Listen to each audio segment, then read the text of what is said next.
इस किस्त के आगाज में आप देखेंगे कि आरिस हॉनली बाजार में मौजूद होता है दुनदार से मुलाकात के लिए। आरिस दुनदार से कहता है कि मैं हॉनली बाजार के बारे में बात करने आया हूँ। आप लोग ताजरों के जानो माल की हिफाजत नहीं कर पा रहे। दुनदार कहता है कि हमारे सिपाही हर तरफ फैले हुए हैं, वो बहुत जल्द डाकुओं का खात्मा कर देंगे और हर चीज ठीक हो जाएगी। उसके बाद आरिस कहता है कि अब ये वाज़े हो गया है कि काफिलों की हिफाजत करना आपके लिए नामुमकिन है। आपको चाहिए कि बाजार किसी ऐसे शख्स को भेज दें जो इसकी हिफाजत कर सके। दुनदार कहता है कि आपके ख्याल में ये सब इतना आसान है। जिस चीज को हमने अपना खून पसीना देकर हासिल किया है उसे इतनी आसानी के साथ किसी और के हवाले कर दे। आरिस मजीद कहता है कि डाकुओं के हमलों से रूम के ताजिर भी बहुत मुतासर हो रहे हैं। अगर यही सब कुछ इसी तरह से चलता रहा तो मैं उन्हें बाजार आने से मना कर दूंगा। ये सुनकर दुनदार बहुत परेशान होता है और सोच में पड़ जाता है। उसके बाद आरिस कहता है कि अब मैं चलता हूँ और आपके फैसले का इंतजार करूंगा। उसके बाद आरिस वहां से रवाना हो जाता है। दूसरी तरफ सिमको का वो काफिला रवां था। सिमको का एक आदमी मुसलसल एक गुलाम को कोड़े मार रहा होता है। फिर वो गुलाम जमीन पर गिर पड़ता है। उसके बाद अरतरुल को गुस्सा आ जाता है। उसका हाथ पकड़ कर कहता है कि क्या तुम्हारी नीयत इस आदमी को मारना है। उसके बाद अरतरुल उस आदमी के हाथ से कोड़ा पकड़कर उसी को मारने लग जाता है और दोनों में लड़ाई शुरू हो जाती है। उसके बाद सिमको के आदमी आते हैं और अरतरुल को आकर पकड़ लेते हैं।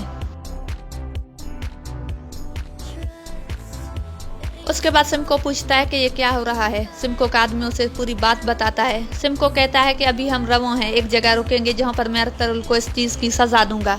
अभी हमें निकलना चाहिए। उसके बाद वो लोग वहां से रवाना हो जाते हैं।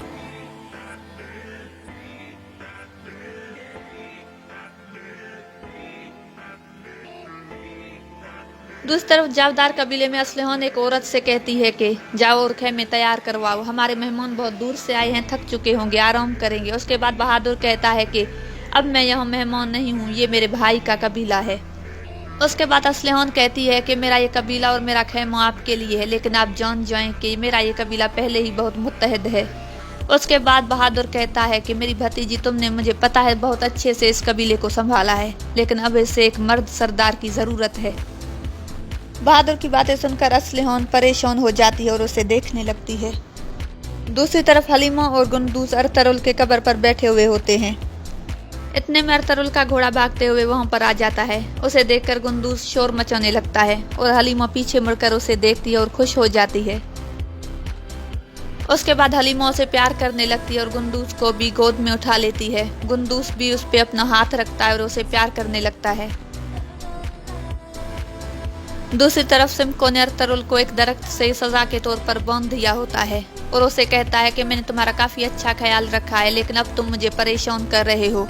थोड़ी देर के लिए हमें सब्र करना होगा, उसके बाद मैं तुम्हें बहुत से सिक्कों के एवज भेज दूंगा।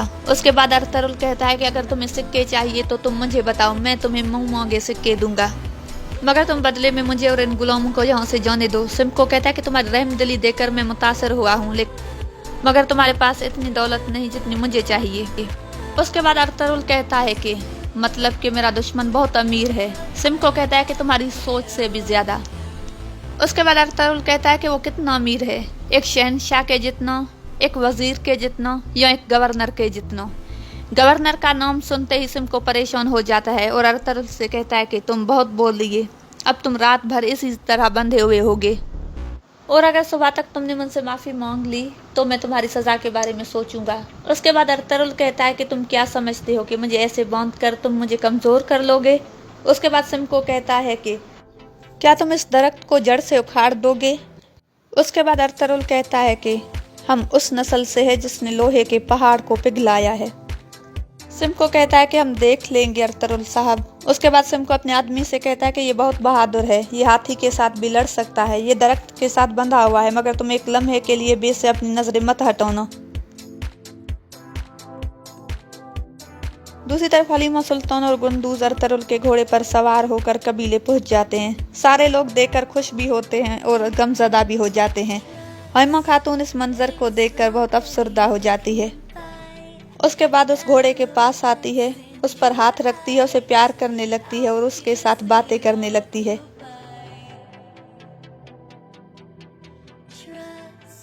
दूसरी तरफ दुनदार कोपेक के पास आता है और कहता है कि मैं हॉनली बाजार को लेकर बहुत परेशान हूँ।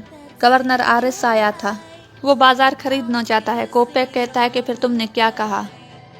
दुनदार कहता है कि मैं पहले जिरगे के लोगों के साथ मशवरा करना चाहता हूँ, लेकिन मेरा नहीं ख्याल कि वो लोग राजी रहेंगे, लेकिन बाजार भेजना मेरे ख्याल में सही फैसला रहेगा। सादतीन कहता है कि ये बहुत अच्छा फैसला है। एक बेहतरीन सरदार वो होता है जो मुश्किल फैसले करे। उसके बाद दुनदार वहां से रवाना हो जाता है। दूसरी तरफ रात हो जाती है। हलीमा सुल्तान नमाज पढ़कर दुआ करती है, या रब मुझे इस दर्द से निजात अता फरमा जो मेरे दिल को शोलों में जला रहा है, मेरी तकलीफों को आसान कर दे और ये नाकाबिले बर्दाश्त दर्द मुझसे दूर कर दे, मेरे लिए आसानियां फरमा।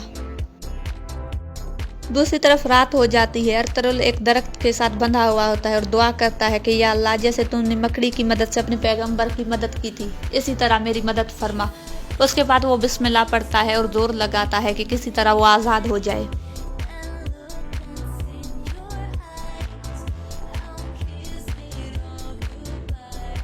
जावदार कबीले में खोने के दौरान बहादुर कहता है कि असलहान, तुमने इस कबीले को बहुत अच्छे से संभाला है, लेकिन अब इसे एक मर्द सरदार की ज़रूरत है। उसके बाद असलहान कहती है कि इस कबीले को ऐसी कोई ज़रूरत नहीं।